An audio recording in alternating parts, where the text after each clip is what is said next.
अस्सलाम वालेकुम नाज़रीन, मैं हूं आपका मेज़बान राशिद अली और आप देख रहे हैं मेरा यूट्यूब चैनल आरएस टीवी। प्यारा दोस्तों, कुरान मजीद और जदीद साइंस या इस्लाम और साइंस, दरअसल इस्लाम और जदीद साइंस के आपस में वाबस्तगी, रबत और माफियत को कहा जाता है और मुसलमानों का ये दावा है कि इस्लाम और जदीद साइंस में मुकम्मल हम आहंगी पाई जाती है। यही वजह है कि कुरान मजीद में 1000 से ज़्यादा आयात साइंस के मुतालिक गुफ्तगू करती हैं और ये वो आयात हैं जो आज से 1400 साल पहले नाज़िल की गई थी, लेकिन आज की जदीद साइंस उन्हें तस्लीम करने पर मजबूर है। आज की ज़ेर नज़र वीडियो में हम कुरान की बयान करदा निशानियों और आज की जदीद साइंस के मुतालिक बात करेंगे और आपको बताएंगे कि कैसे गौर साइंसदान इस्लाम के आगे सर झुकाने पर मजबूर हो रहे हैं और वो कौन सी 2 आयात थी जिनकी वजह से आइंस्टाइन पागल हो गया था। नादरीन गिरामी, इस बात में कोई शक नहीं कि कुरान साइंस की किताब नहीं है, बल्कि ये निशानियों यानी आयात की किताब है। कुरान मजीद में 6666 आयतें हैं,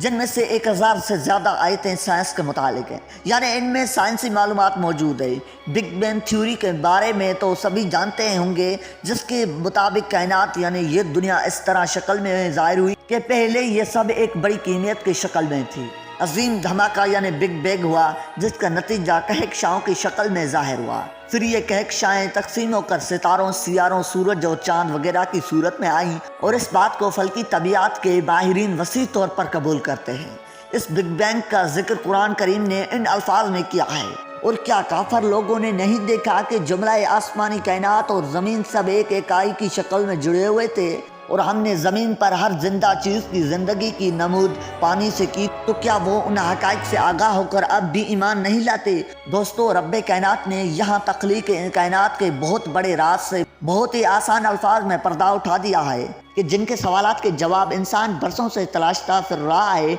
वो ऐसे निपे तले अंदाज में अता कर दिए गए हैं कि अक्ल हैरान रह जाती है। और तो और ये भी बता दिया है कि ये देखने वाले लोग कौन हैं। 1,00,000वें हिस्से में कायनात बेशुमार अंदाज में फैल गई और इस धमाके के नतीजे में मादा तवानाई और वक्त आज़ाद हुआ। कशिश शक्ल वजूद में आई और मादा धमाके के नतीजे में मुंतशिर होता हुआ मरकज़ से दूर होता गया और इस मादे के बड़े बड़े टुकड़ों के गिरोह कहकशाओं की सूरत इख्तियार कर गए। बिग बैंग के वक्त का तखमीना तकरीबन 11 से 20 अरब बरस कबल का वक्त लगाया जाता है, जबकि मोहताज अंदाज के मुताबिक बिग बैंग का ज़हूर आज से 14 अरब बरस कबल हुआ था। ये बड़े बड़े टुकड़े बुनियादी तौर पर हाइड्रोजन के बने किसी मरगूब थे जो धमाके के मुकाम से दूरी के जानिब सफ़र के लिए पूरी क़ुव्वत से चलने लगे। इस जलने के नतीजे में हेलियम गैस पैदा हुई और उनकी कसाफत में इजाफा होने के साथ साथ कार्बन बनकर उनको ठोस शक्ल में तब्दील करने लगी और यूं ये आग के बड़े बड़े गोले इंतहाई ताकतवर कशिश शक्ल के साथ सितारों की शक्ल में वजूद में आ गए,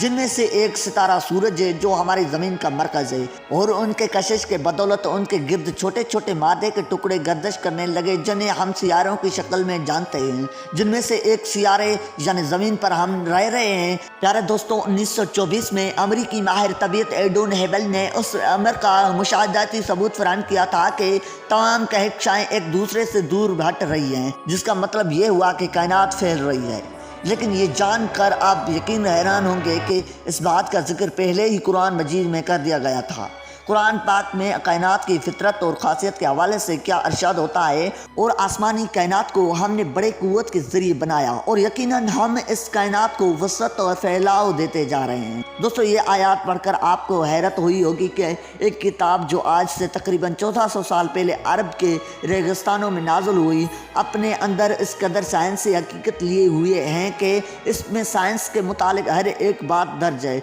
जो आज सच साबित हो रही है। नाज़रीन गिरामी, अब हम आपको कुरान पाक का एक और ऐसा ही साइंसी करिश्मा बताते हैं जिसने एक गैर मुस्लिम को मुसलमान कर दिया था। जैसा कि आप जानते हैं कि शहद की मक्खी कई तरह के फलों और फूलों का रस चूसती है और इसे अपने जिस्म के अंदर शहद में तब्दील करती है और इसको अपने छत्ते में बने खानों में जमा करती है। लेकिन इंसान को पहले ये मालूम नहीं था कि शहद असल में शहद की मक्खी के पेट से निकलता है, मगर ये हकीकत कुरान पाक ने 1400 साल पहले ही कुरान में बयान कर दी गई थी, जिसका तर्जमा कुछ यूँ है कि उस मक्खी के पेट के अंदर से रंग बिरंग का एक शरबत निकलता है जिसमें शिफा है लोगों के लिए।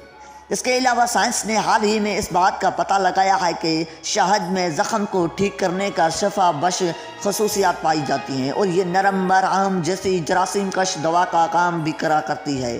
دوسری جنگ عظیم میں روسیوں نے بھی اپنے زخمی فوجیوں کے زخم ڈھانپنے کے لیے شہد کا استعمال کیا تھا۔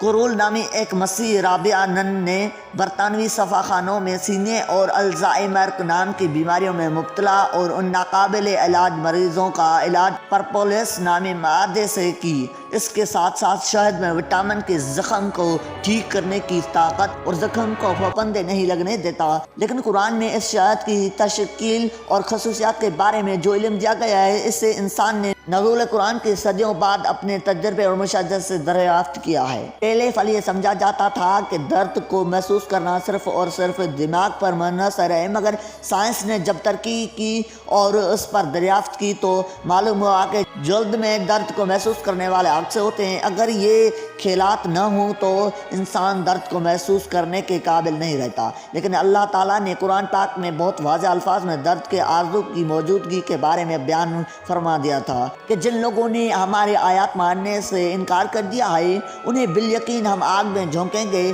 اور جب اس کے بدن کی کھال گل جائے گی تو اس کی جگہ دوسری کھال پیدا کر دیں گے تاکہ وہ خوب عذاب کا مزہ چکھے۔ اللہ بڑی قدرت رکھتا ہے اور اپنے فیصلوں کو عمل میں لانے کی حکمت کو خوب جانتا ہے۔ ناظرین گرامی، ان سب قرآنی معجزات کے بعد بھی اگر کوئی کہے کہ مذہب سائنس کے بغیر کچھ نہیں تو یقیناً وہ پاگل ہی ہوگا، جیسا کہ آئنسٹائن نے کہا تھا کہ سائنس مذہب کے بغیر لنگڑی ہے اور مذہب سائنس کے بغیر اندھا ہے۔ اللہ نے ایسی سوچ رکھنے والوں کے لیے بھی سورہ بقرہ کی آیت نمبر 23 اور 24 میں ارشاد فرمایا تھا کہ اگر تم اس کلام کے بارے میں شک میں مبتلا ہو جو ہم نے اپنے برگزیدہ بندے پر نازل کیا ہے تو اس جیسی کوئی ایک صورت ہی بنا لو اور اس کام کے لیے بے شک اللہ کے سوا اپنے سب حمایتیوں کو بلا لو۔ اگر تم اپنے شک اور انکار میں سچے ہو، پھر اگر تم ایسا نہ کر سکو اور ہرگز نہ کر سکو تو اس آگ سے بچو جس کا اندھے آدمی اور پتھر ہے، جو کافروں کے لیے تیار کی گئی ہے۔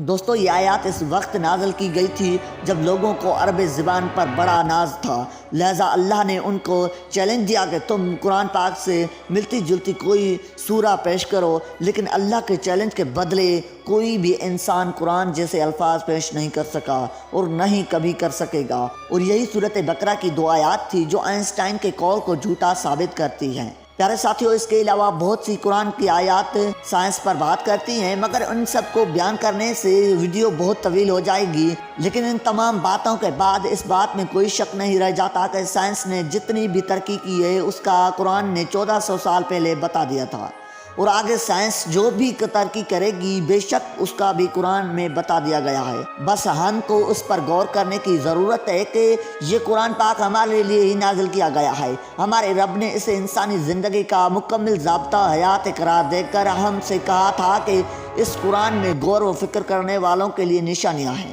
جی تو معزز دوستو، آپ دوستوں کی رائے آج کی ویڈیو کے حوالے سے کیا کہتی ہے کمنٹ کر کے ہمیں ضرور بتائیے گا۔ انشاءاللہ امید ہے کہ ہماری یہ ویڈیو آپ کو ضرور اچھی لگی ہوگی۔ ویڈیو اچھی لگی ہے تو ہمارے چینل کو سبسکرائب ضرور کریں اور ساتھ ہی کھڑے بیل آئیکن پر ضرور دبائیں تاکہ ہر دنیا کی مفید معلومات آپ تک سب سے پہلے پہنچ سکے۔ ملتے ہیں ایک نیکسٹ ویڈیو کے ساتھ، تب تک کے لیے اللہ حافظ۔